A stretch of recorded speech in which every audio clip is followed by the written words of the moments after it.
दोस्तों, अगर आपका भी सपना है शिक्षा के क्षेत्र में योगदान देने का, और आप कहीं ना कहीं इसमें कंफ्यूज है कि आखिर हम डीएलएड करें या फिर बीएड करें, बीएड कितने साल का होगा, अब 2 साल का, 1 साल का, 4 साल का, इसमें भी कंफ्यूज है।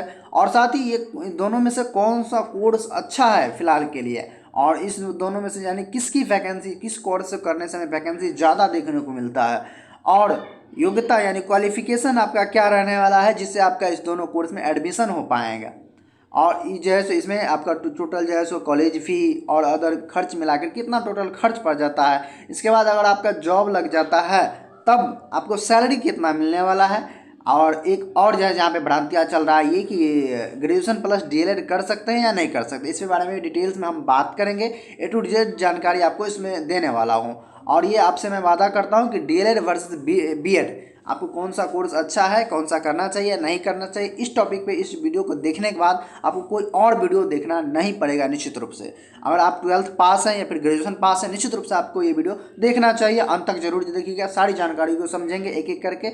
और अभी तक हमारे चैनल पर नए पे हैं, पुराने सब्सक्राइब नहीं है, सब्सक्राइब कर बेल आइकन को ऑन कर लीजिए ताकि आपको समय समय पर इस तरह प्रकार के वीडियो मिलता रहे और शिक्षक भर्ती का अपडेट भी आपको समय समय पर मिलता रहे। तो चलिए आप पहले बेसिक जानकारी जान लेते हैं कि डीएलएड का क्या है, बीएड का क्या होता है। इस साल हम डीएलएड का ले रहे हैं और इस साल हम बीएड का लेंगे, ठीक है। तो यहाँ पे देखिए इसका योग्यता जो सामान्य योग्यता है आपका 12th है, आपका मांगा जाता है, ठीक है।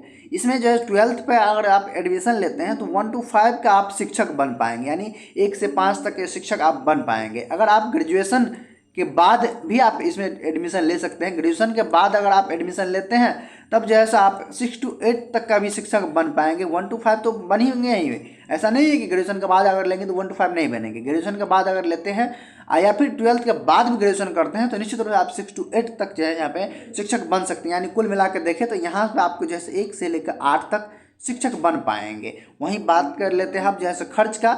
इसमें देखिए आपको जो है सो बिहार का बात कर रहा हूँ, अलग अलग डिस्ट्रिक्ट में अलग अलग है। यहाँ बिहार में लगभग में आप देखिए सरकारी कॉलेज आपको मिल जाता है तो 25,000 से लेकर के आपको जैसे अगर प्राइवेट में मिलता है तो 1,20,30,000 तक जो है यहाँ पे इसका फी चल जाता है। और वहीं बात कर ले अगर सैलरी का तो 1 to 5 में अगर हो जाता है तो 35,000 के आसपास, यानी 35,000 से आपको 37,000 के बीच जो है इसको सैलरी देखने को मिलता है। और वहीं जो है सो आपका अगर जो है सो 6 to 8 में होता है तो 37-38 के बीच में आपको सैलरी देखने को मिल जाता है। 37 के आसपास में आप मान के चलिए, 38 के आसपास में आप मान के चलिए, ठीक है। वही बात कर लेते हैं हम आपका जो कोर्स जो है ड्यूरेशन आपका जो कितना समय लगेगा, तो यहाँ पे ये 2 वर्ष का जो है यहाँ पे टोटल कोर्स हो जाता है। और एडमिशन प्रक्रिया है, एडमिशन प्रक्रिया जो है सो आपको इसमें पहले एंट्रेंस एग्जाम होता है, फिर आपको जो है सो रैंक के हिसाब से आपका एडमिशन होता है। और अच्छा रैंक आता है तो आप जो है सो यहाँ पे आपको सरकारी कॉलेज मिल जाता है। सरकारी कॉलेज मिल जाता है तो बल्ले बल्ले है, क्योंकि बहुत मिनिमम फ़ी में आपको 20 से 25,000 के समथिंग में आपको दोनों साल का जो है यहाँ पे कंप्लीट है। ये देखिए मैं दोनों साल का ही बता रहा हूँ, 1 साल का नहीं बता रहा हूँ।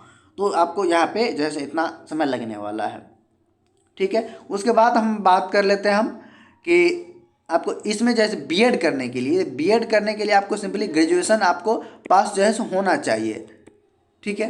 तो ग्रेजुएशन के पास अगर जो आप एडमिशन लेते हैं तो यहाँ पे आप 6 to 8 का भी शिक्षक बन सकते हैं और इसमें आपको जो है सो 9-10 का भी शिक्षक बन सकते हैं। लेकिन यहाँ पे कुछ शर्त है तो ये भी आपको मैं बताता हूँ, क्लियर कर दूंगा।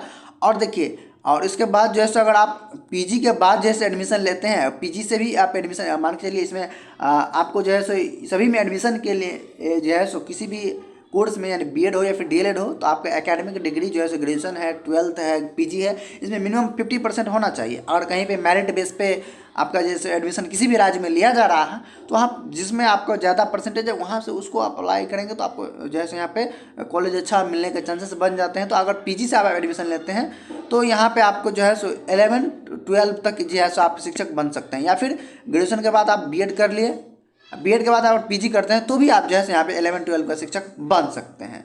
इसमें आपको जैसे अगर सरकारी कॉलेज मिल गया तो 30,000 के समथिंग में आपको खर्चा हो जाएगा दोनों साल मिला के। और अगर जैसे प्राइवेट मिला तो आपको 2 लाख या फिर उससे ज़्यादा भी जा सकता है बीएड में। बिहार का मैं बात कर रहा हूँ, अलग अलग राज्य में अलग अलग प्रकार से है।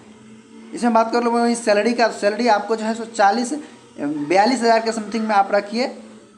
6 to 8 का तो यहाँ मैंने बता दिया कि यहाँ पे 38,000 के समथिंग में आपको जो है सो यहाँ पे सैलरी बिहार में दिया जा रहा है अभी बीपीएससी की तरफ से जो शिक्षक बहाल होते हैं। और आपको यहाँ पर 9-10 के लिए मैं बता दूँ, 9-10 के लिए आपको 42,000 के समथिंग में आपका सैलरी दिया जाता है, और वहीं 11-12 के लिए 45,000 के समथिंग में आपको सैलरी दिया जाता है। ठीक है, ये भी कोर्स अभी फ़िलहाल में जो है सो 2 वर्ष का ही चल रहा है, और इसमें भी आपका बीएड में जो है सो आपका एडमिशन प्रोसेस जो है पहले ऑनलाइन एप्लीकेशन लिया जाता है, यानी एंट्रांस एग्ज़ाम होता है, फिर जैसे उसमें रैंक के हिसाब से आपको एडमिशन होता है। अब यहाँ पे आप सोच रहे होंगे कि 2 वर्ष है, कहीं कहीं आप 1 वर्ष भी पढ़े होंगे। मैंने भी इस पर वीडियो भी बनाया है कि 1 वर्ष का भी कोर्स इस साल से स्टार्ट हो रहा है, इसमें भी डिटेल्स में हम बात करेंगे। और इसमें देखिए एक इंटीग्रेटेड कोर्स भी होता है कि जो आप और यहाँ पे बीएड में एडमिशन लेना चाहते हैं तो डायरेक्ट आप बीएड कर सकते हैं, लेकिन यहाँ पे जो है सो आपको बीएड के लिए 4 साल लगेंगे। 12th के बाद अब बीएड इंटीग्रेटेड कोर्स है, बीएससी बीएड, या फिर अभी जो है सो बिहार में जो है सो मैं बात करूँ तो 4 ही ऐसे जो है सो यहाँ पे कॉलेज है जिसमें जो है सो बीएससी इंटीग्रेटेड कोर्स कराया जाता है, और इसमें आपको खर्च भी बहुत ज़्यादा पड़ जाएगा। 4 साल तक कहते होता है, सेमेस्टर वाइज होता है एग्जाम, और सेमेस्टर वाइज आपको यानी जो है सो यहाँ पे फ़ी भी काफ़ी ज़्यादा है इसमें। तो यहाँ पर मैं रिकमेंड नहीं करूँगा इसको कि आपको इसमें करिए। अब यहाँ पे हम बात कर लेते हैं कुछ और यहाँ पे फैक्ट्स बन जाते हैं कि इसमें जो है सो आपको इतना ही कोर्स करने के बाद शिक्षक भर्ती में ज्वाइन कर सकते, नहीं, ऐसा नहीं है। अगर आप जो है 1 to 5 के लिए शिक्षक बनना चाहते हैं तो आपको सीटेट जो है सेंट्रल टीचर एलिजिबिलिटी टेस्ट, या फिर राज्य के द्वारा आयोजित किया जाता है जो भी स्टेट टेट होता है वो, तो आपको इसमें 1 to 5 के लिए पेपर 1 आपको जो है यहाँ पे पेपर 1 जो होता है इसका यहाँ पे क्वालिफाई करना पड़ेगा। 6 to 8 के लिए बात करूँ तो यहाँ पे सीटेट का ही होता है पेपर 2, तो वो आपको क्वालिफाई करना पड़ेगा। ठीक है, अब बात कर ले 9-10 के लिए, तो 9-10 के लिए आपको जो है सो बिहार का मैं बात करूँ तो स्टेट होता है। स्टेट आपका पेपर 1 आपको यहाँ पे जो है सो क्वालिफाई करना पड़ेगा, और ये राज्य सरकार स्टेट द्वारा जो है यहाँ पे राज्य सरकार के द्वारा निर्धारित किया जाता है, यानी एग्ज़ाम लिया जाता है। और जो है अगर 11-12 के लिए बनना चाहते हैं तो आपको इसमें पेपर 2 स्टेट का ही पेपर 2 होता है, उसमें आपको क्वालिफाई करना पड़ेगा। तत्पश्चात आप जो है सो बीपीएससी का जो फॉर्म आता है, जब भी आए बीपीएससी का फॉर्म, तब इसमें आप जो है तो इसमें एलिजिबल होंगे और इसमें आवेदन करने के लिए पात्र होंगे। तो ये था जैसे इसमें जैसे यहाँ पे प्रक्रिया पूरा कि किस प्रकार से जैसे यहाँ पे शिक्षक भर्ती में आप शामिल हो पाएंगे या नहीं हो पाएंगे। इसके अलावा भी कुछ ऐसे फैक्ट्स हैं और जैसे आप जो इसमें जो है सो कन्फ्यूज होते होंगे तो इसको भी क्लियर कर देते हैं। देखिए, ग्रेजुएशन प्लस डीएलएड वाला जो मामला है, ये आप जैसे एक साथ अगर जो है सो ग्रेजुएशन कर रहे हैं और साथ में आप चाहते हैं कि हम पार्ट 1 में है और हम डीएलएड में एडमिशन ले लें, तो ऐसा नहीं होता, क्योंकि पार्ट 1 भी आपका रेगुलर कोर्स है और डीएलएड भी आपका रेगुलर कोर्स है, तो यहाँ पे आपको नहीं हो पाएगा। अगर आपका पार्ट यानी ग्रेजुएशन जो है सो डिस्टेंस से कर रहे हैं या फिर प्राइवेट आप मोड आप इसे कर सकते हैं, उसमें अगर कर रहे हैं तो निश्चित रूप से आप ये डीएलएड कर रहे हैं तो कोई दिक्कत नहीं होने वाला है, क्योंकि आप एक डिस्टेंस मोड और एक रेगुलर मोड कर सकते हैं, 2 रेगुलर एक साथ नहीं कर सकते हैं। तो इसमें आपके इस पॉइंट को आप क्लियर हो गया होगा। और आगे बात कर लेते हैं हम जैसे बीएड को लेकर। देखिए बहुत ज़्यादा अभी कन्फ्यूजन में, और अभी आप देख ही रहे होंगे कि एक तरीक़ा से नोटिस भी आ रहे हैं, पेपर में छप रहे हैं इस प्रकार से। तो 2 साल का होगा, 4 साल का होगा या फिर 1 साल का होगा। देखिए फ़िलहाल में आपका 2 साल का जो है बीएड कोर्स ही चल रहा है। आपको मैं बता दूं कि 2 साल का ही जो है यहाँ पे बीएड कोर्स चल रहा है और इसमें भी एडमिशन हो रही है। मतलब जैसे अभी बिहार में भी एंट्रांस एग्जाम के लिए फॉर्म जल्दी आपको आ जाएंगे। और साथ ही बात कर ले हम 1 साल का, तो 1 साल का ऐसे अखबारों में छपा हुआ था, कुछ यूनिवर्सिटी है जो आपको पीजी अगर जैसे आप कर लिए हैं तो पीजी के बाद आपको केवल 1 साल का बीएड कराया जाएगा। इसमें भी जैसे 2024-25 सेशन से ही जैसे इसमें शुरुआत करने की यहाँ पे क्या बात किया गया था, लेकिन अब कब से शुरुआत होगा ये आने वाला समय ही बताएगा। अभी फिलहाल जो है 1 साल का बीएड बंद है, यानी जो पहले होता था 2015 से पहले, लेकिन अभी जैसे यहाँ पे नहीं होता है। अब बात कर लें 4 साल का। 4 साल का बीएड जो है सो अभी लागू नहीं हुआ है। हाँ, स्पेशल एजुकेशन में लागू हो गया है, ये इसी यानी 24-25 से ही आपको 4 साल का बीएड मिलेगा। 2 साल का बीएड अब इसमें स्पेशल एजुकेशन में केवल, और नॉर्मल जो आपका जो है सो बीएड है उसमें आपको 4 साल अभी लागू नहीं हुआ है, और जब लागू होगा तो आपको सूचना मिल जाएगा। उम्मीद है इस साल नहीं लागू होगा, अगले साल से आप देखा जाएगा।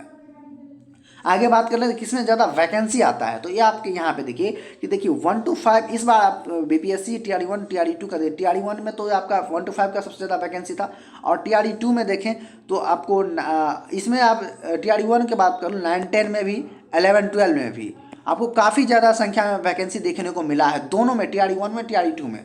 अब बात कर लेते हैं हम जैसे यहाँ पे 6 to 8 का, तो 6 to 8 में देखिए कि TRE 1 में तो इसमें ज़्यादा था सबसे ज़्यादा, और TRE 2 में जो है सो इसमें सबसे ज़्यादा था। यानी TRE 1 में केवल इसका वैकेंसी आपको देखने को मिला, और TRE 1 में जो है TRE 1 में 1 to 5 का ज़्यादा वैकेंसी था, 6 to 8 का था ही नहीं। और 1 to 5 में देखिए तो 1000 यानी जनरल सीट पे था। TRE 2 में जो है सो जनरल सीट पे जो है सो 1000 के समथिंग में था, और कैटेगरी वाइज जो है सो आपको लगभग में 9-10 हज़ार के समथिंग में 1 to 5 में भी वैकेंसी आया था, जो यहाँ पे रिक्त रह गया था तो TRE 2 में दिया गया था। लेकिन 6 to 8 का वैकेंसी यहाँ पे अच्छा खासा था। यानी TRE 1 में 1 to 5 केवल, TRE 2 में आप कह सकते हैं 6 to 8 केवल, और यहाँ पे इसमें भी काफ़ी ज़्यादा संख्या में TRE 2 में भी था यहाँ पे। तो अभी देखें तो बिहार के स्कूल यानी स्कूल कॉलेजों में देखें तो 1 to यानी अपर में जो आप देखेंगे सेकेंडरी और सीनियर सेकेंडरी में, तो काफ़ी ज़्यादा संख्या में सीट खाली है। इस बार भी जो है यहाँ पे जो सीट जो है खाली रही है, तो 9-10 में और 11-12 में सबसे ज़्यादा सीटें खाली रहा है। और कंपटीशन भी देखिए तो यहाँ पे बहुत ज़्यादा कम है, लेकिन यहाँ पे देखिए वैकेंसी जो है यहाँ पे ज़्यादा क्रिएट होते हैं, क्योंकि यहाँ पे स्कूल ज़्यादा है। और देखिए यहाँ पे स्कूल कम है भले ही, लेकिन जो है यहाँ पे अभी शिक्षक जो है सभी कॉलेज में वर्तमान में अभी नहीं है, इस कारण से यहाँ पे वैकेंसी जो है ज़्यादा क्रिएट हो रहा है। आने वाले समय में जो है यहाँ पे ज़्यादा वैकेंसी आपको देखने को मिला 1 to 5, 6 to 8 ज़्यादा। और 9-10 में भी क्योंकि स्कूल जो है सो हाई स्कूल बहुत सारे जगह पे बन रहे हैं, तो यहाँ पे भी आपको वैकेंसी अच्छा खासा दें। यानी कुल मिला के देखें तो आप क्वालिफिकेशन के आधार पे अपना एडमिशन ले सकते हैं, और अपनी जैसे सोच के हिसाब से आपको किस में जैसे कहाँ जैसे एडमिशन लेना है, और आपको किस प्रकार का सैलरी भी चाहिए, इस पर भी आप ध्यान दे सकते हैं निश्चित रूप से। और अगर आप जैसे पार्ट 1 में है, पार्ट 2 में है, पार्ट 3 में है, तो आप DLED में एडमिशन ना लें, क्योंकि आपको उसको रोकना पड़ेगा। रेगुलर से कर रहे हैं तो आप DLED यानी BEd करके ग्रेजुएशन करके आप BEd करना चाहें या फिर DLED करना चाहते हैं, निश्चित रूप से आप उसमें ले सकते हैं। और यहाँ पे तो मैं आपको बता दिया क्लियर की वैकेंसी किस में आता है। वैकेंसी जो है ओवरऑल अभी तक देखें तो यहाँ पे सबसे ज़्यादा इक्वली कह सकते हैं आप, लेकिन 1 to 5, 6 to 8 में आप आने वाले समय में अधिक आएगा।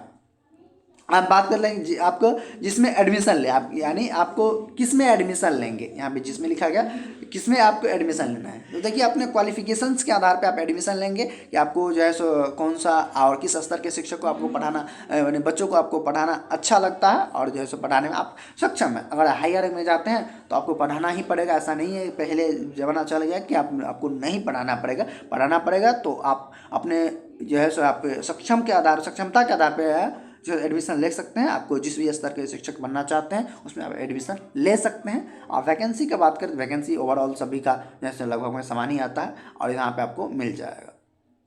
तो उम्मीद करते हैं इस टॉपिक पे जो भी आपको डाउट कन्फ्यूजन हुआ होगा वो आपको आज के इस वीडियो से दूर हो गया होगा।